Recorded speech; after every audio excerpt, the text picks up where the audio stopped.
Titimplahan ko muna itong chicken with soy sauce, suka, oyster sauce,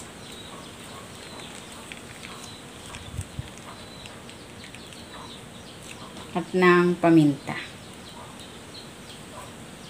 Haluin ko muna. Kung hindi ka pa nakapag-subscribe sa aking channel, please subscribe at i-click mo na rin ang notification bell para lagi kang updated sa aking latest recipes. Ayan, okay na ito.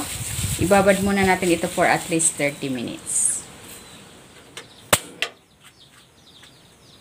Maglalagay ako ng cooking oil. Ipan-fry ko muna itong chicken.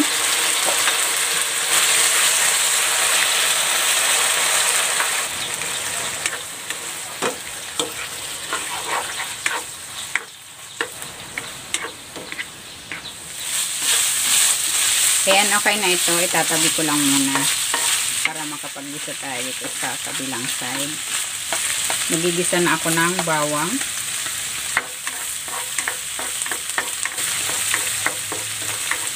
Ilalagay ko na rin itong sibuyas.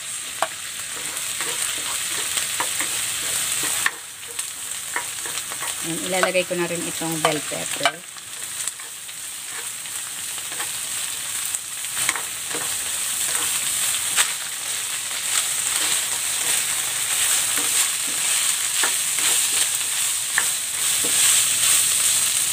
Ibubuhos ko dito yung pinagbabara nitong chicken.